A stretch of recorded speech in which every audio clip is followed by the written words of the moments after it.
Greetings to one and all. ಸ್ನೇಹಿತರೆ, ನಾವು ಇದುವರೆಗೂ ಅಂಡರ್ ರೈಟಿಂಗ್ ಅನ್ನೋ ಒಂದು ವಿಷಯದ ಬಗ್ಗೆ ಸಾಕಷ್ಟು ಚರ್ಚೆ ಮಾಡಿದ್ದೀವಿ.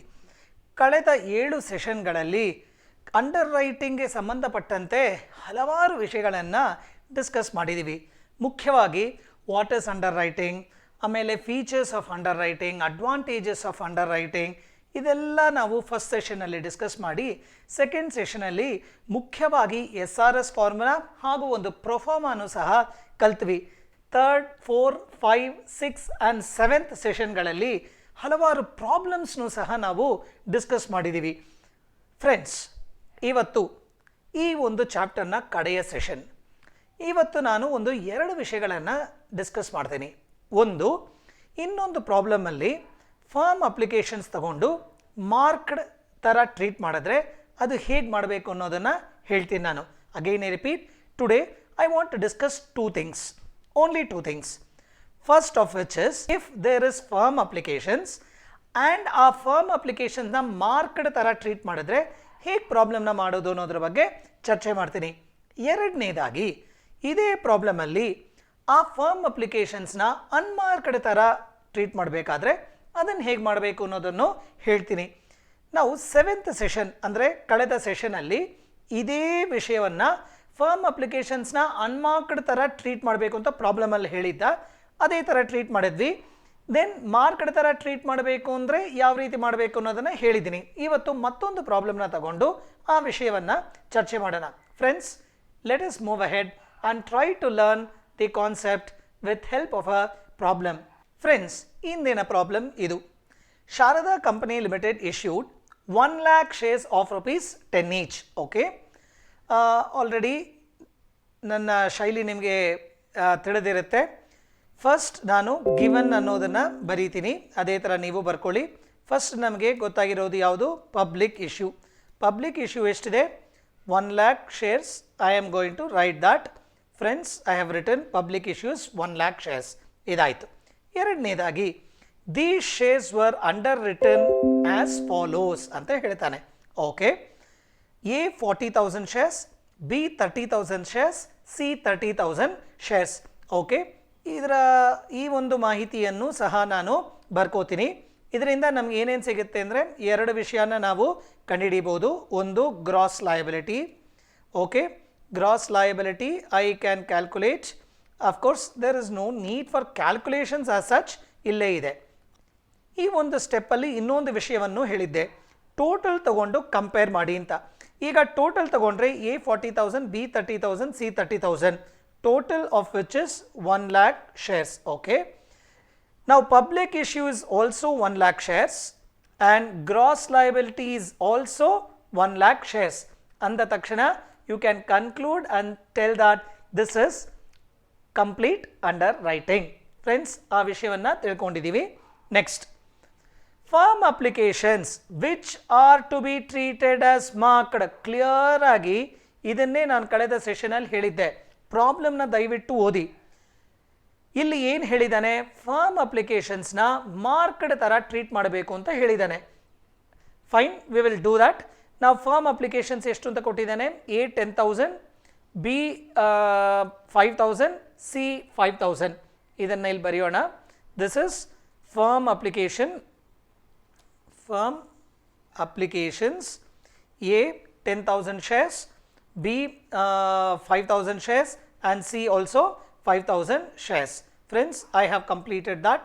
Next, total subscription was for 80,000 shares which included both marked and firm. Okay, this is again very significant information.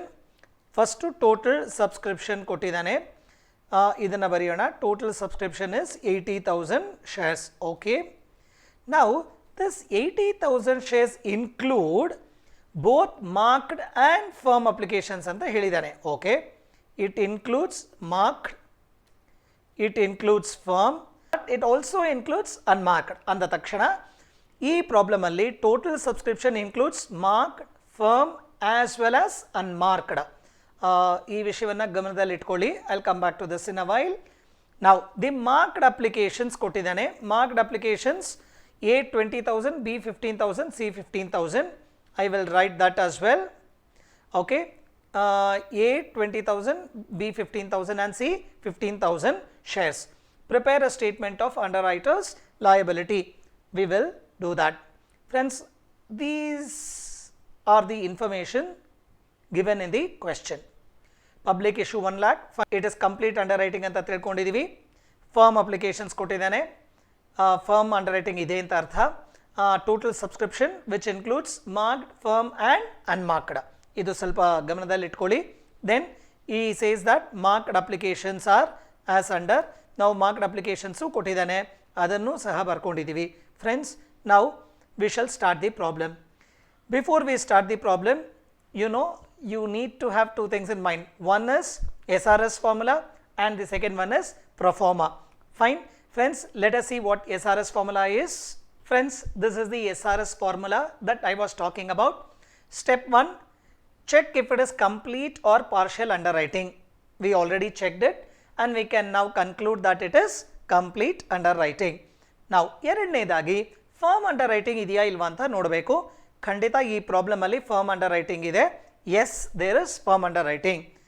Third one, calculate gross liability. ಅದನ್ನು ಆಲ್ರೆಡಿ ಮಾಡಿದ್ದೀವಿ. Gross liability ಕ್ವೆಶ್ಚನ್ ಅಲ್ಲೇ ಇತ್ತು. 40,000, 30,000 and 30,000 for A, B and C respectively. That we have done. Now, the next is calculate unmarked applications. Friends, this is the most important step. I kept telling you, I will keep telling you. Now, calculation of unmarked applications is the key. ಯಾವುದೇ problem ತಗೊಳ್ಳಿ, unmarked applications ನೀವು ಕರೆಕ್ಟಾಗಿ calculate ಮಾಡಿದ್ರೆ the rest is just fitting the information in the pro forma ಅಷ್ಟೇ. Therefore, unmarked applications ಒಂದನ್ನು ಕರೆಕ್ಟಾಗಿ calculate ಮಾಡಬೇಕು. ಈಗ ಅದನ್ನು ಮಾಡೋಣ. Friends, calculation of unmarked applications. Now, friends, in this unmarked applications always starts with, you all know, it starts with total subscription. I will write that unmarked applications is equal to, you have to start with total subscription. I will write total subscription minus ಯಾವುದೆಲ್ಲ ತೆಗಿಬೇಕು ಅಂತ ಈಗ ನೋಡೋಣ. ಇದಕ್ಕೆ you remember the two-step verification that I spoke about. Now, in that, step A speaks about composition of total subscription. Okay, composition of total subscription ನೋಡ್ಕೊಳ್ಳೋಣ. ಈ problem ಅಲ್ಲಿ total subscription includes 3 ಅಂತ ಹೇಳಿದ್ದೀನಿ. 3 ಅಂಶಗಳಿವೆ. That is marked, firm and unmarked. 3 ಒಳಗೊಂಡಿದೆ. ಅದನ್ನು ನೋಡ್ಕೊಳ್ಳೋಣ. First composition of total subscription ಅಂದರೆ it includes marked, unmarked and firm underwriting in this particular problem. Step B ನೋಡೋಣ. In step B, you need to know treatment of firm applications. ಈ treatment of firm applications ಅಲ್ಲಿ ನಾನು already ನಿಮಗೆ ಒಂದು ಹೇಳಿದ್ದೆ. Check the problem ಅಲ್ಲಿ ದಯವಿಟ್ಟು ನೋಡಿ. ಪ್ರಾಬ್ಲಮ್ ಅಲ್ಲಿ ಮಾಹಿತಿ ಇದೆಯಾ, ಯಾವ ರೀತಿ ಇದನ್ನು ಟ್ರೀಟ್ ಮಾಡಬೇಕು ಅಂತ. In this particular problem clear ಆಗಿ ಪ್ರಾಬ್ಲಮ್ ಅಲ್ಲೇ ಹೇಳಿದ್ದಾನೆ. ಇಲ್ಲಿ ನೋಡ್ಕೊಳ್ಳಿ, firm applications which are to be treated as marked ಅಂದ ತಕ್ಷಣ you will understand that firm applications should be treated as marked.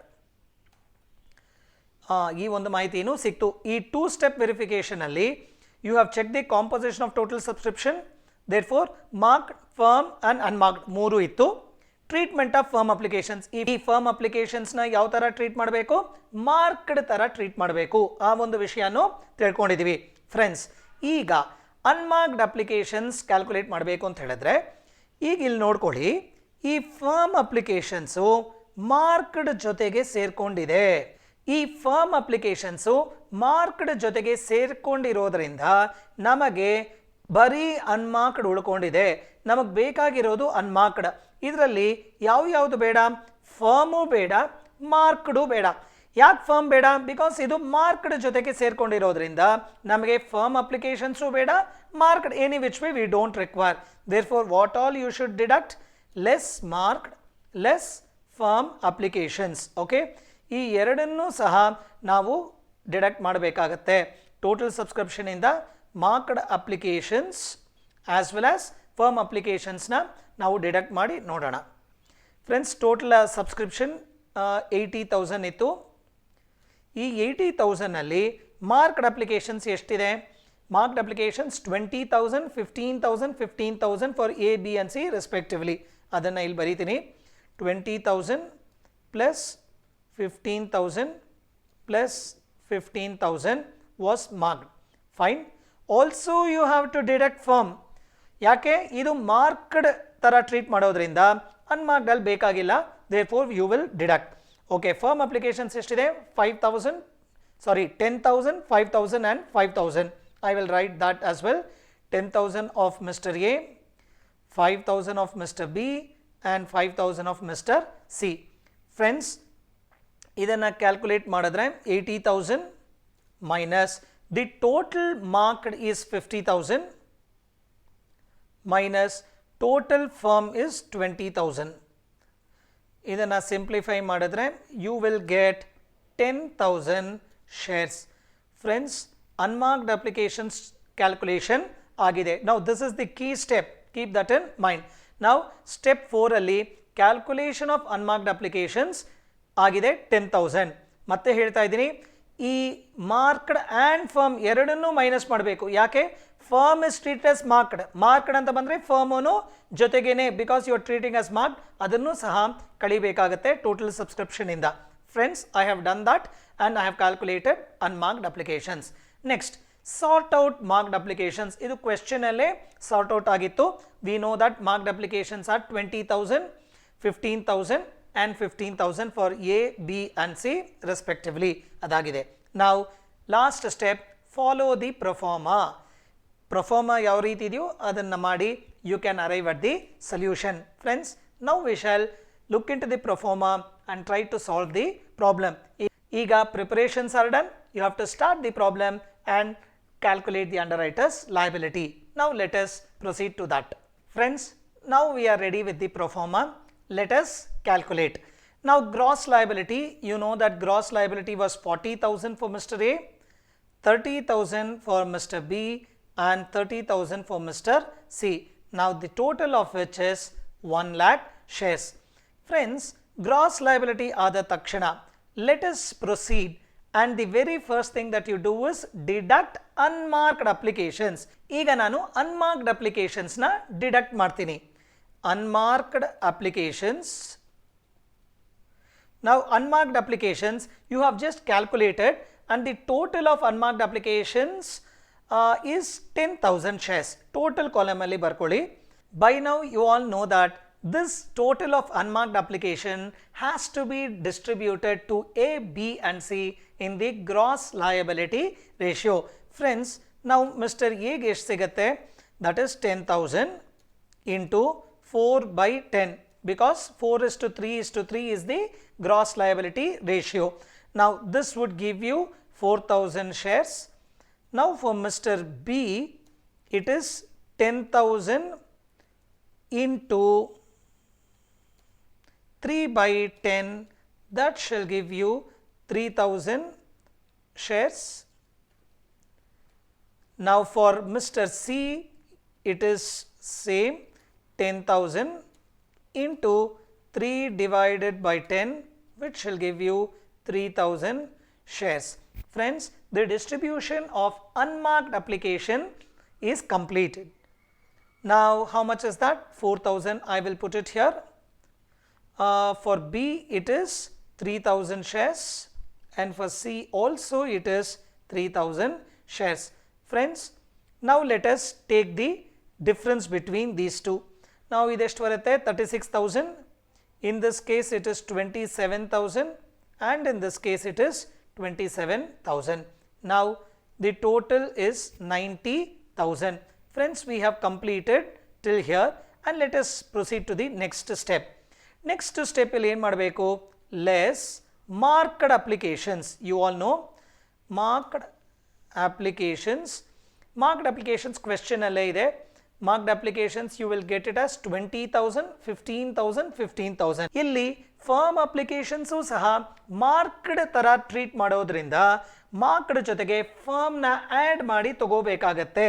ನಾವು for mister A, marked application is 20,000 and the firm also which is to be treated as marked is 10,000. therefore ಎಗೆ pure marked 20,000 and firm 10,000. The total is 30,000 in case of Mr. A. I will write that 30,000 here. Hope you have understood that. Okay. Now next let us see for Mr. B. ಅದೇ ರೀತಿಯಾಗಿ ಮಾಡಬೇಕು. Mister ಬಿಗೆ pure marked is 15,000 ಅಲ್ಲಿ ನೋಡ್ಕೊಳ್ಳಿ.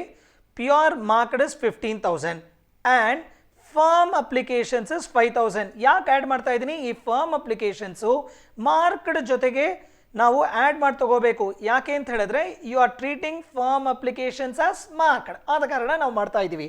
ನಾವು in this case 15,000 plus 5,000 that is 20,000 for mister B. ಓಕೆ, ಅದನ್ನು ಇಲ್ಲಿ ಬರೀತೀನಿ. ನಾವು ಮಿಸ್ಟರ್ ಸಿಗೆ ಕ್ಯಾಲ್ಕುಲೇಟ್ ಮಾಡೋಣ. ಮಿಸ್ಟರ್ ಸಿಗೂ ಸಹ ಅದೇ ರೀತಿಯಾಗಿ ಮಾರ್ಕ್ಡ್ 15,000 ಬರುತ್ತೆ ಆ್ಯಂಡ್ ಫರ್ಮ್ ಅಪ್ಲಿಕೇಶನ್ಸ್ 5,000 ಬರುತ್ತೆ. ಇದೆರಡನ್ನೂ ಆ್ಯಡ್ ಮಾಡಿದ್ರೆ you will get 20,000 for mister C as well. Now I will write 20,000 here. Friends, I have completed the marked applications. Now the total of which is 70,000 and I have written 70,000 here. Friends, difference ತಗೊಳ್ಳೋಣ. The difference is 6,000 for Mr. A, 7,000 for Mr. B and 7,000 for Mr. C and the total is 20,000. ಇದನ್ನು ನಾವು ಏನಂತ ಕರಿತೀವಿ? Net liability. ಇಲ್ಲಿ ಯಾವುದೇ ರೀತಿಯಾದ surplus ನಮಗೆ ಬಂದಿಲ್ಲ. ಯಾವುದಾದ್ರೂ ಒಬ್ಬ ಅಂಡರ್ ರೈಟರ್ಗೆ ಸರ್ಪ್ಲಸ್ ಬಂದಿದ್ದಲ್ಲಿ ಉಳಿದಂತಹ ಅಂಡರ್ ರೈಟರ್ಸ್ಗೆ ಆ ಸರ್ಪ್ಲಸ್ನ ಗ್ರಾಸ್ ಲಯಬಿಲಿಟಿ ರೇಷಿಯೋದಲ್ಲಿ ಕೊಡಬೇಕು ಅನ್ನೋದನ್ನು ಹೇಳಿದ್ದೀನಿ. ಅಕಸ್ಮಾತ್ನಾಗಿ ಸರ್ಪ್ಲಸ್ ಬಂದರೆ ಆ ರೀತಿ ನೀವು ಅದನ್ನು ಡಿಸ್ಟ್ರಿಬ್ಯೂಟ್ ಮಾಡಬೇಕಾಗತ್ತೆ. ಇಲ್ಲಿ ಬಂದಿಲ್ಲ, ಬಿಟ್ಬಿಡಿ. ನಾವು next the last step is add firm underwriting. Firm underwriting. Now how much is the firm underwriting? Firm underwriting A ಗೆ 10,000, B 5,000, C 5,000. ಅದನ್ನು ಬರೀತೀನಿ. A 10,000, B 5,000 and C 5,000. The total of which is 20,000. Friends, now let us take the total of this and arrive at the final answer, that is total liability. Total liability ನಮಗೆ ಈಗ ಸಿಗುತ್ತೆ. ನಾವು ಎಷ್ಟು total liability? This is 16,000 in case of Mr. A, 12,000 in case of Mr. B and 12,000 in case of Mr. C and the total of which is 40,000.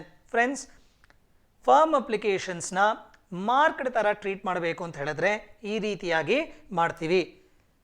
Hope you have understood.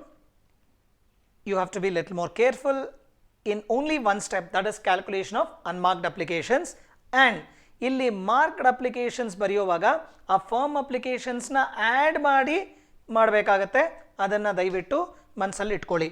Friends, ಈಗ ಇದೇ ಪ್ರಾಬ್ಲಮ್ನ if ನಿಮಗೆ clarity ಸಿಗಲಿ ಅಂತಷ್ಟೇ, if firm applications unmarked ಥರ treat ಮಾಡಬೇಕು ಅಂತ ಹೇಳಿದ್ರೆ ಯಾವ ರೀತಿ ಮಾಡಬೇಕು? ಅಫ್ಕೋರ್ಸ್ ಪ್ರಾಬ್ಲಮಲ್ಲಿ ಇಷ್ಟೇ ಕೇಳಿದಾನೆ, ಎಷ್ಟು ಮಾಡಿದ್ರೆ ಪ್ರಾಬ್ಲಮ್ ಮುಗೀತು. ಬಟ್ ನೀವು ಎಕ್ಸ್ಟ್ರಾ ತಿಳ್ಕೋಬೇಕು ಅಂತ ಹೇಳಿದ್ರೆ ಇದೇ ಪ್ರಾಬ್ಲಮಲ್ಲಿ ಇದೇ ಫರ್ಮ್ ಅಪ್ಲಿಕೇಶನ್ಸ್ನ ಅನ್ಮಾರ್ಕ್ಡ್ ಥರ ಟ್ರೀಟ್ ಮಾಡಬೇಕು ಅಂತ ಹೇಳಿದ್ರೆ ಹೇಗೆ ಮಾಡಬೇಕು ಅನ್ನೋದನ್ನು ಈಗ ನೋಡೋಣ. ಒಂದೇ ಸ್ಟೆಪ್ಪು, ಇನ್ಫ್ಯಾಕ್ಟ್ 2 ಸ್ಟೆಪ್ಪಲ್ಲಿ ಚೇಂಜ್ ಆಗುತ್ತೆ. ಒಂದು ಅನ್ಮಾರ್ಕ್ಡ್, ಮತ್ತೊಂದು ಮಾರ್ಕ್ಡ್. ಈಗ ಅದನ್ನು ಮಾಡೋಣ. Gross liability will be same, that is 40,000, 30,000 and 30,000, the total of which is 1 lakh. Friends, ಇಲ್ಲಿ ಒಂದೇ ಒಂದು ಚೇಂಜ್ ಆಗುತ್ತೆ. ಯಾವುದಂತ ಹೇಳಿದ್ರೆ ಅನ್ಮಾರ್ಕ್ಡ್ ಅಪ್ಲಿಕೇಶನ್ಸ್. ಅನ್ಮಾರ್ಕ್ಡ್ ಅಪ್ಲಿಕೇಶನ್ಸ್ನ ಈಗ ಕ್ಯಾಲ್ಕುಲೇಟ್ ಮಾಡೋಣ. Unmarked applications is equal to, you know the starting point is total subscription. ಅದನ್ನು ಇಲ್ಲಿ ಬರೀತೀನಿ, ಟೋಟಲ್ ಸಬ್ಸ್ಕ್ರಿಪ್ಷನ್ ಮೈನಸ್. ಈಗ what is the case that we are discussing? ಇಲ್ಲಿ ಫಸ್ಟ್ ಕೇಸನ್ನು ಬರೀತೀನಿ. Case if firm applications are treated as unmarked. ಇದುವರೆಗೂ ನಾವು ಮಾಡಿದ್ದು ಏನು? ಮಾರ್ಕ್ಡ್ ಥರ ಟ್ರೀಟ್ ಮಾಡ್ತಾ ಇದ್ವಿ. ಈಗ ನಾವು ಮಾಡ್ತಾ ಇರೋದು if firm applications are treated as unmarked. ಈಗ ಅನ್ಮಾರ್ಕ್ಡ್ ಅಪ್ಲಿಕೇಶನ್ಸ್ನ ಕ್ಯಾಲ್ಕುಲೇಟ್ ಮಾಡೋಣ. ಫ್ರೆಂಡ್ಸ್, ಅನ್ಮಾರ್ಕ್ಡ್ ಅಪ್ಲಿಕೇಶನ್ಸ್ ಕ್ಯಾಲ್ಕುಲೇಟ್ ಮಾಡುವಾಗ the starting point is total subscription. ಇದರಿಂದ ಯಾವುದೆಲ್ಲ ಕಳಿಬೇಕು ಅನ್ನೋದನ್ನ ಈಗ ನೋಡೋಣ. ಇದಕ್ಕೆ 2 ಸ್ಟೆಪ್ ವೆರಿಫಿಕೇಶನ್ ಹೇಳಿದ್ದೆ, ನೆನಪಿರಲಿ. Step A, it says you have to check for the composition of total subscription. Very good. ಇಲ್ಲಿ it includes marked, firm as well as unmarked. Okay, ಇದು 3 ಒಳಗೊಂಡಿದೆ. ಈಗ ಈ ಫರ್ಮ್ ಅಪ್ಲಿಕೇಶನ್ಸ್ನ treatment of firm applications, now you are treating it as unmarked. okay, now ಈಗ ಈ firm application ನ ಯಾರ ಜೊತೆಗೆ ಸೇರಿಸ್ತಾ ಇದ್ದೀರಾ? ಅನ್ಮಾರ್ಕ್ಡ್ ಜೊತೆಗೆ ಸೇರಿಸ್ತಾ ಇದ್ದೀವಿ. ಓಕೆ, ಇದು ಎರಡನ್ನ ಗುಂಪು ಮಾಡ್ಕೊಳ್ಳೋಣ. ಈಗ ಅನ್ಮಾರ್ಕ್ಡ್ ಬೇಕಾಗಿದೆ, ಫರ್ಮ್ ನಿಮ್ಮ ಜೊತೆಗೆ ಬಂದ್ಬಿಟ್ಟಿದ್ದಾನೆ. ಈಗ ಯಾರು ಬೇಡ ನಮಗೆ? ಮಾರ್ಕ್ಡ್ ಮಾತ್ರ ಬೇಡ. ದೇರ್ಫೋರ್ ಅದನ್ನ ಮಾತ್ರ ಈಗ ನಾವು ಡಿಡಕ್ಟ್ ಮಾಡೋಣ. Minus marked applications. I will deduct marked applications. Hope you have understood. I will repeat it once more. ಈಗ ಫರ್ಮ್ ಅಪ್ಲಿಕೇಶನ್ಸ್ ಅನ್ಮಾರ್ಕ್ಡ್ ತರ ಟ್ರೀಟ್ ಮಾಡೋದ್ರಿಂದ ಫರ್ಮ್ ಅಪ್ಲಿಕೇಶನ್ಸ್ನ ಅನ್ಮಾರ್ಕ್ಡ್ ಜೊತೆಗೆ ಗ್ರೂಪ್ ಮಾಡಿದ್ದೀನಿ. ಈಗ ಉಳಿಕೆ ಇರೋದು ಯಾವುದು? ಮಾರ್ಕ್ಡ್ ಮಾತ್ರನೇ ಉಳಿಕೆ ಇರೋದು. ಅದನ್ನು ಡಿಡಕ್ಟ್ ಮಾಡ್ತೀನಿ. ನಾವು total subscription was 80,000 minus I need to deduct only marked applications. Marked applications ಎಷ್ಟಿದೆ? Marked applications you have 20,000, 15,000 and 15,000 for A, B and C respectively. I will write that here. 20,000 plus 15,000 plus 15,000 shares. Now adu ಎಷ್ಟು ಬರುತ್ತೆ ಅಂತ ನೋಡಿದ್ರೆ 80,000 minus the total of which is 50,000. Now 80,000 minus 50,000 ಮಾಡಿದ್ರೆ 30,000 shares ನಿಮಗೆ ಬರುತ್ತೆ. Now this 30,000 shares are the unmarked applications. ಈಗ ಈ unmarked applications total ನಿಮಗೆ ಗೊತ್ತಿದೆ 30,000. Now by now you should know that you have to distribute this unmarked applications in the gross liability ratio for all the 3 underwriters. Okay. Now how much does Mr. A get? Mr. A gets 30,000 into 4 by 10. Now 4:3:3 is the gross liability ratio in this problem. Now idanna madidre you will get 12,000 shares. Now for Mr. B you will get 30,000 into 3 divided by 10, which you will get 9,000 shares. And for Mr. C you will get 30,000 into 3 by 10, which is 9,000 shares. Friends, ಈ amounts na ನಾನು ಈಗ ಇಲ್ಲಿ ಬರ್ಕೋತೀನಿ. Now for A it is 12,000 as per the calculation. Now for B it is 9,000 and for Mr. C also it is 9,000. ಈಗ difference ತಗೋತೀನಿ. Now you will get 28,000 for Mr. A, 21,000 for Mr. B and 21,000 for Mr. C as well. Now the total is 70,000. ಈಗ marked ಅಪ್ಲಿಕೇಶನ್ಸ್ನ deduct ಮಾಡಬೇಕು. The next step, ಇಲ್ಲಿ ಬರೀ marked ಮಾತ್ರನೇ ತಗೋಬೇಕು. ಇಲ್ಲಿ firm ಎಲ್ಲ ಆ್ಯಡ್ ಮಾಡಬೇಕಾಗಿಲ್ಲ, because firm is taken under unmarked. ಈಗ ಮಾರ್ಕ್ಡಲ್ಲಿ ಯಾವುದೇ ರೀತಿಯಾದ ಅಡ್ಜಸ್ಟ್ಮೆಂಟ್ ಇಲ್ಲ, ಪ್ಯೂರ್ ಮಾರ್ಕ್ಡ್ ಅಪ್ಲಿಕೇಶನ್ಸ್ ಮಾತ್ರ ತಗೊಳ್ಳೋಣ. ಅದು ಎಷ್ಟಿದೆ? 20,000, 15,000 ಆ್ಯಂಡ್ 15,000. ಅದನ್ನು ಇಲ್ಲಿ ಬರೀತೀನಿ. 20,000, 15,000 and 15,000, the total of which is 50,000. ಈಗ ಡಿಡಕ್ಟ್ ಮಾಡಿದ್ರೆ the resultant amount is 8,000 in case of Mr. A, 6,000 in case of Mr. B and 6,000 in case of Mr. C, and the total of which is 20,000. This you refer it to as net liability. ಈಗ net liability calculation ಆಯಿತು. ಇಲ್ಲಿ firm underwriting ಇರೋದ್ರಿಂದ ಆ firm ಅಂಡರ್ ರೇಟಿಂಗ್ನ add ಮಾಡಬೇಕಾಗತ್ತೆ. Firm underwriting ಎಷ್ಟಿದೆ? Firm underwriting for A is 10,000, B 5,000, C 5,000. ಅದನ್ನು ಲಾಸ್ಟ್ ಸ್ಟೆಪ್ ಆ್ಯಡ್ ಮಾಡ್ತೀನಿ ನಾನು. 10,000 for mister A, 5,000 for mister B and 5,000 for mister C, the total of which is 20,000. ನಾವು friends ಇದನ್ನು add ಮಾಡಿದರೆ you will get 18,000 for mister A, 11,000 for Mr. B and 11,000 for Mr. C. Now you are done with the calculation of total liability and the problem is over. Friends, actually ಅವ್ನು ಕೇಳಿದ್ದು ಬರೀ mark, ಅಲ್ಲಿಗೆ ನೀವು close ಮಾಡ್ಬೋದಾಗಿತ್ತು.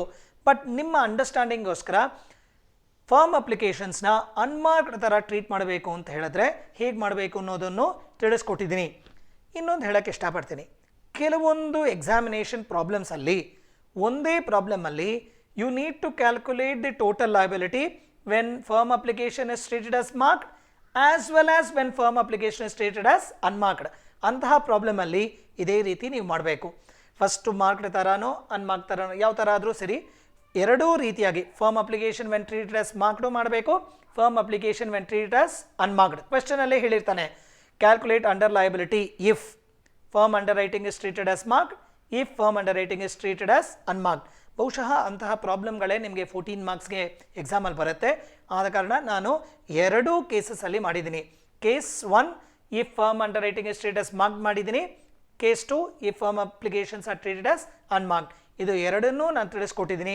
Friends, hope you understood all the concepts that I have discussed. ಇದು ಇಷ್ಟು ತಿಳ್ಕೊಂಡ ಮೇಲೆ ನೀವು ಮತ್ತಷ್ಟು ಪ್ರಾಬ್ಲಮ್ಸ್ನ ಸಾಲ್ವ್ ಮಾಡಬೇಕಾಗತ್ತೆ. You have to keep working out more number of problems so that you will have mastery over this particular subject. Friends, please work out lot more problems that you get in your textbooks. Thank you for your patient listening. Signing off from you, Dr. Sai Ram.